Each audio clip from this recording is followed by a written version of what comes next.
Es momento de saludar al señor Jaime, que es presidente del Club de Ejecutivos del Paraguay, con quien vamos a conversar justamente acerca de su opinión y el análisis que tiene desde el Club de Ejecutivos para con el presupuesto del próximo ejercicio fiscal.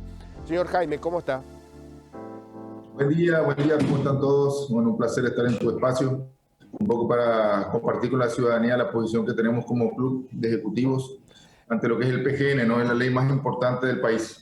Y Te justamente escucho. sabemos que desde el Club de Ejecutivos se da justamente este análisis en medio de lo que podemos observar también una situación bastante particular por la que atraviesa también nuestro país, que no está ajeno a todo lo que se da en la región, pero en este caso debemos hablar de un presupuesto que se da a conocer en parte lo que ustedes observan desde el Club Ejecutivo y qué debemos entender en atención a lo que hoy se da a conocer y qué es lo que opinan desde el Club de Ejecutivos.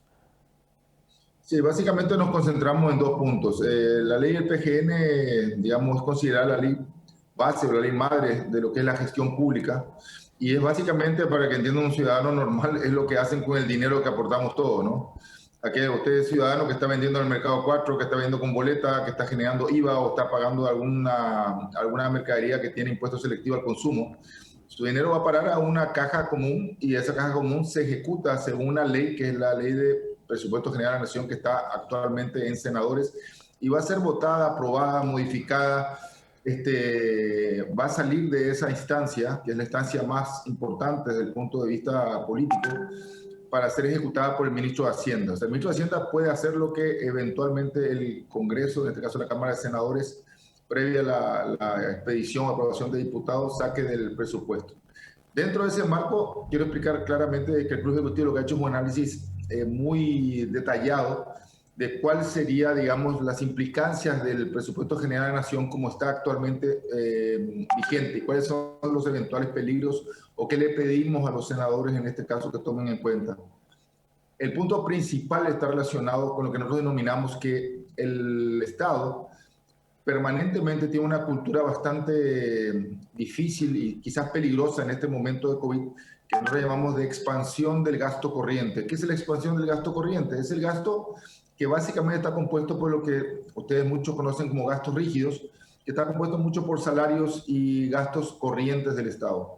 Esta expansión nos ha llevado a situaciones de que estamos en un permanente problema, digamos, o una permanente situación de buscar cómo recaudar más, pero recaudar más en un momento de contingencia, o vamos a decir como fue el COVID, es un desafío importante y tenemos que analizar que el 2021 puede ser un buen año y todos esperamos que sea un mucho mejor año, porque realmente el 2020 es para dejarlo en la historia, pero no podemos condicionar esa expectativa de optimismo a una condición de gasto que actualmente está, digamos, vigente, sin tener en cuenta de que no podemos tener esta lógica de gasto sostenido, expansivo que ha tenido el gobierno.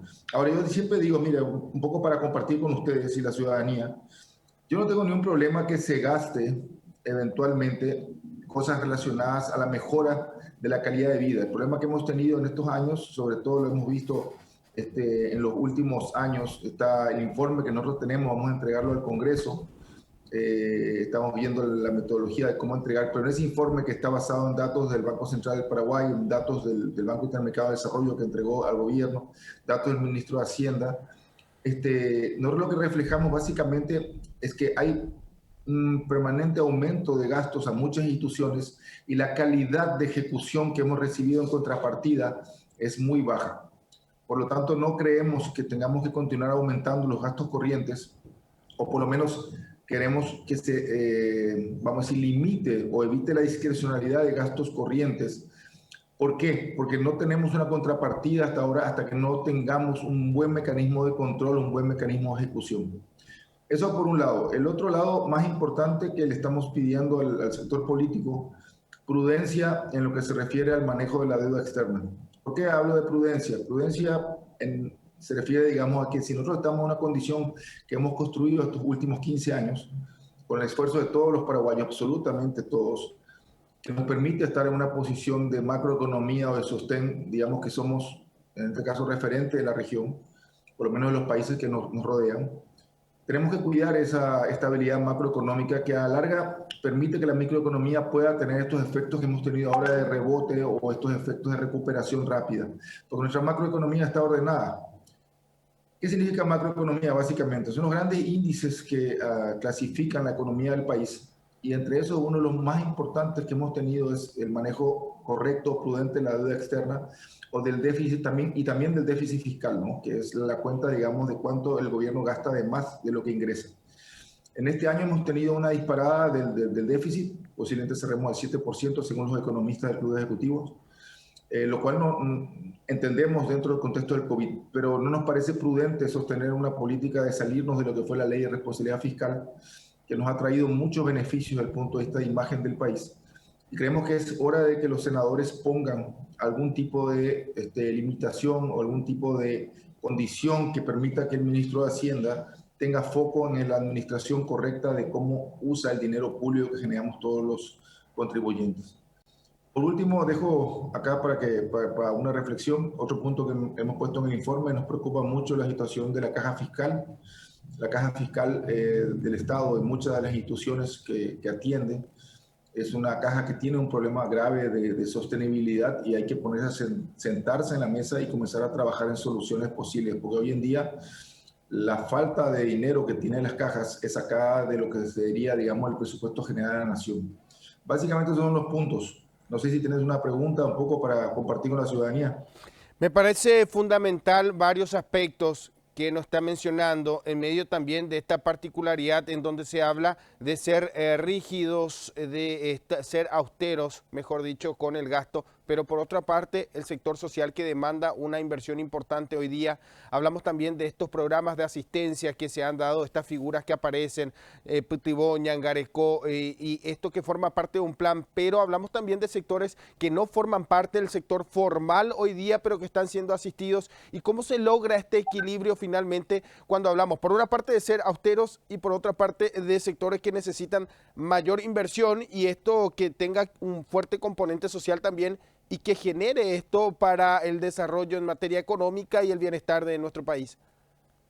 Ok, me has hecho dos preguntas, pero voy a ir por orden. La primera, la más importante para nosotros, es que yo pienso que en general el poder político, que tiene la capacidad de generar leyes, tiene que entender que el Paraguay ha pasado por una transición muy importante de aumentar su sector formal, pero el sector formal continúa siendo todavía minoría con respecto al sector informal. ¿Qué significa eso? Que el sector informal, que es el que no paga impuestos, voy a hacer un análisis rápido porque ustedes entiendan, ese sector informal compuesto por muchas personas exige, vamos a decir, demanda del Estado servicios a los cuales no aportan.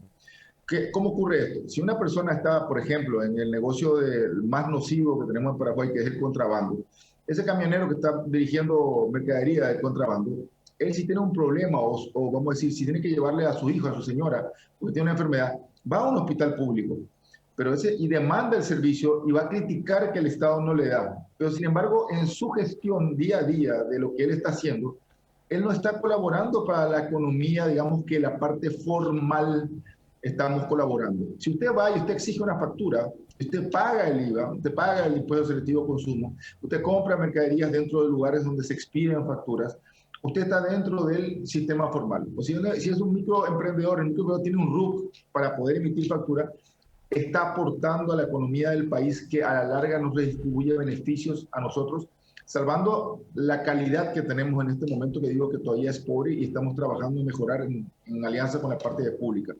Pero básicamente el sector informal todavía en nuestro país es muy grande, hay que trabajar mucho en eso antes de pensar en aumentar los impuestos al sector formal, que es el que está haciendo el esfuerzo enorme, jalando el carro, porque toda esta plata que se usó, todo este proceso que fue aportado con los impuestos del sector formal, no del sector informal. Por un tema social, ahí voy a la segunda pregunta tuya, que es muy importante. Yo sostengo que para hacer acción social tiene que haber primero el fondo. O sea, yo no puedo hacer esa acción social si no tengo plata. Entonces, primero hay que concentrarse en poder tener la capacidad de producir dinero para después ser solidarios. Yo no puedo ser solidario con nada. Tengo que ser solidario a partir que tengo la capacidad de tener algo con qué compartir. Si no tengo algo que puedo compartir, es muy difícil que yo comparta algo. Y acá rescato una cosa que el 2020 ratificó algo que vengo sosteniendo. Yo como empresario tengo operaciones en diferentes, o sea, en otras regiones de aquí en América, tengo en América Central, y también me relaciono mucho con pares dentro de la región acá de América del Sur. Yo rescato muchísimo el COVID con respecto a otros países, que este es un país que es altamente solidario. El paraguayo nos caracterizamos como cultura, nos caracterizamos como población de ser altamente sociales. La cantidad de soporte de microemprendedores, de empresas, de cómo hemos aguantado la cadena de pago, cómo hemos ayudado a las ollas populares, más allá del efecto del gobierno. Como yo siempre digo, papá gobierno hizo su parte, pero realmente hay muchísimos papás en el sector privado, hicieron muchísimas cosas. Por eso yo digo que la cantidad de entidades que ayudan a la infancia, al cáncer, ayuda a la pobreza que tenemos en el sector privado es enorme y es fruto de gente que está ayudando con su propio aporte a salvar estas deficiencias que tiene el Estado actualmente. Pero eso no es un modelo sostenible. El gobierno tiene que trabajar en políticas, en crear institucionalidad que atienda los problemas sociales a partir de la lógica que tenga correctamente los ingresos medidos y los ingresos controlados para poder atender a estas demandas sociales. No se puede atender demandas sociales si no se tiene dinero. Señor Jaime, muchísimas gracias por este análisis. Es apenas uno de los tantos temas que hacen al componente dentro del presupuesto de gasto de la nación. Sabemos que desde el Club de Ejecutivos también analizan cada uno de estos puntos y es lo que se va a presentar próximamente en el Congreso. Nosotros también desde el canal de la producción vamos a estar acompañando esto y más adelante vamos a hablar también acerca de qué se tiene en cuenta y qué no y finalmente lo que se dé a conocer para la ciudadanía en general. Muchísimas gracias por su análisis, valoramos su tiempo y la predisposición de conversar con nosotros. Un placer haber conversado y buen fin de semana a toda la ciudadanía y a ustedes. Gracias, chicos.